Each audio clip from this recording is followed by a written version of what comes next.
Hello everybody, welcome back to another video.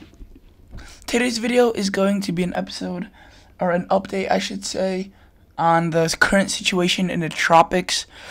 It's just going to be an update. It seems very interesting to me how it's so early on in the season and the models are already spitting out some hurricanes, potentially even approaching the Gulf. Even if it doesn't make a landfall in the Gulf of Mexico or anywhere on the United States, it would be still very interesting to see a hurricane develop prematurely of the hurricane season before June 1st.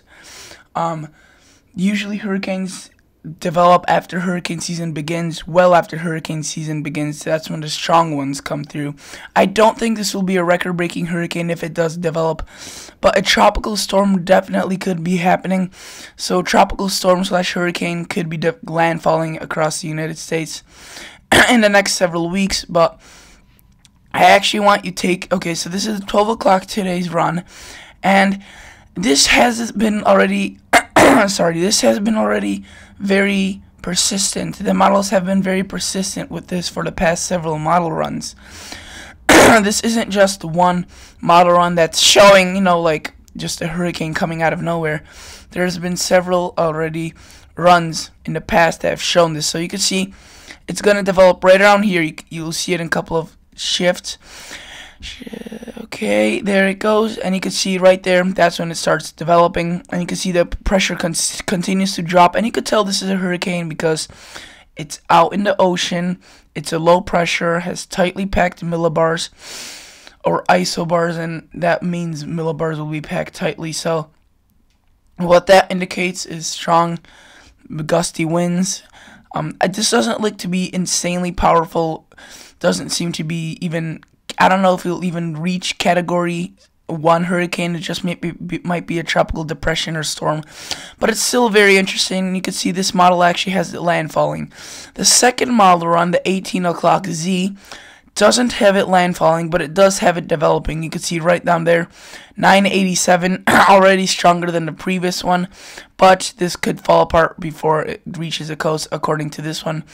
And then the one at midnight, which is currently coming in, because I'm pre-recording this video the day before you see this, but you could see it doesn't go out that far, so I can't really have a good judgment. But even if it does disappear for, say, today's model run, the best and clearest data comes in around 6 to 12 o'clock. Those two model runs are the best because they have the fresh data.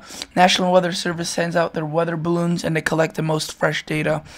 The 18 o'clock and 0 o'clock or midnight, they just respit out information in a little bit different way, so it's nothing too much. But I just want you to see the full hurricane, so I'll go to the Western Atlantic. Oh yeah, before or just a reminder, please consider subscribing to my channel. It really helps out a lot, and please consider liking the video.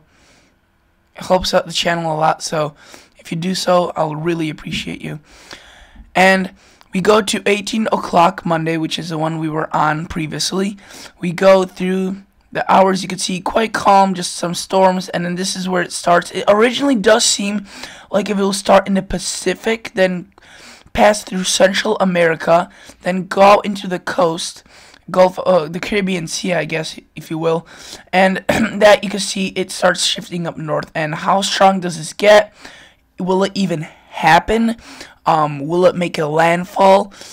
Those are all huge questions that yet are to be answered, and I don't really want to hype this up, but I just want you to guys get warned about this potential, so in case something does happen, you could start. It's definitely never too late to start going over your plan with your family for a hurricane, because those hurricanes, they do come with warnings a couple of days in advance, but once everybody starts moving, it's really tough to get out of an area. So you can see same situation, comes out from the Pacific, crosses into Central America, then into the Caribbean Sea, and passes and goes up north. So this does look as of now to be making a landfall on somewhere along the Gulf Coast, and this is way too early to predict where, or I would even say it's way too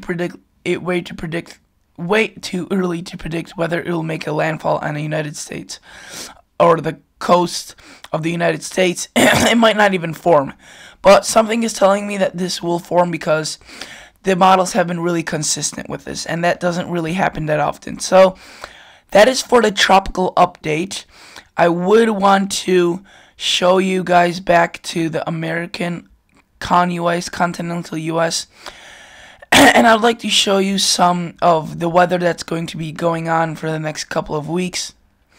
So let's move this back to now, which is 6 o'clock, and let's move this forward. You can see, hopefully this loads. This isn't loading. Okay, so you could see that there's going to be some severe weather occurring across central parts of the country. I don't think it's going to be as severe as the one we just had, but that is still definitely something we'll need to watch again. And you can see that's just constant little threat spikes. You can see there's another little, sorry about that, there's another little spike up of severe storms, or not even severe, just thunderstorms it looks as of now, and just going on back and forth. The rain amounts again aren't really too predictable at this point, because thunderstorms are very unpredictable in terms of where they will exactly fall. But you can see a general widespread over 2 inches for much of the country, excluding areas of the southwest and Texas and the northeast. You can see the Maine is out of that, and parts of the northwest. Generally, the west will stay warmer and drier for the next couple of weeks, while the east is going to stay warmer.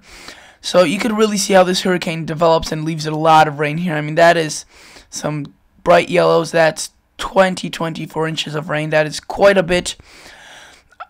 Cuba looks to be very impacted by this if it does again occur. But now let's shift our attention to our hurricane, to our temperatures.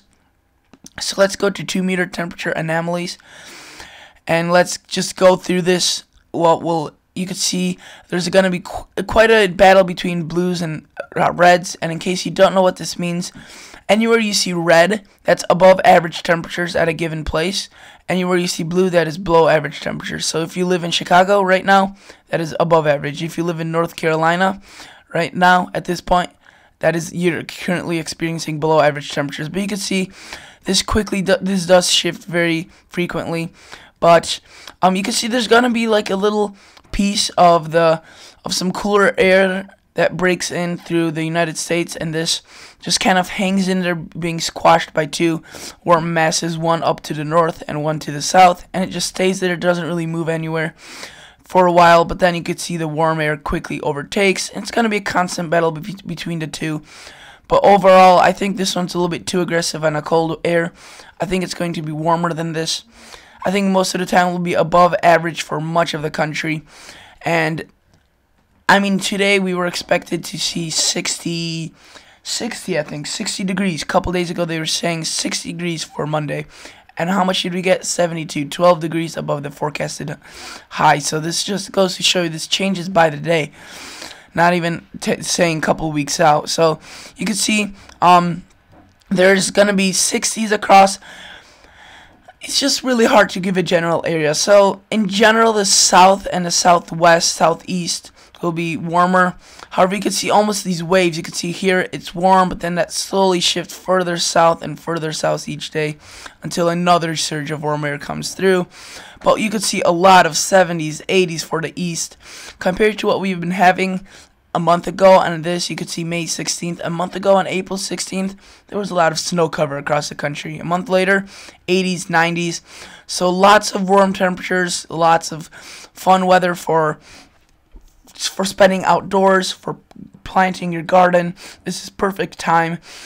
In some areas it might be already too late, like if you live in the south, but for the northern areas, the snow has probably finally melted, and you can see just 80s, 60s. Just generally, you can see this is, I think, a below average day, and you can still see 70s are widespread. Let me check to see if this is below average, and I was somewhat right, below average for the southern half of the country. So let's see what that means. Yeah, you could see some 60, 66, 68.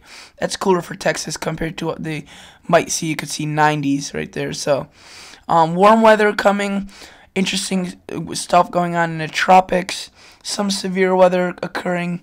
But otherwise, that is basically it, guys. So please consider liking the video. Please consider subscribing to my channel. And as always, see you guys in the next episode.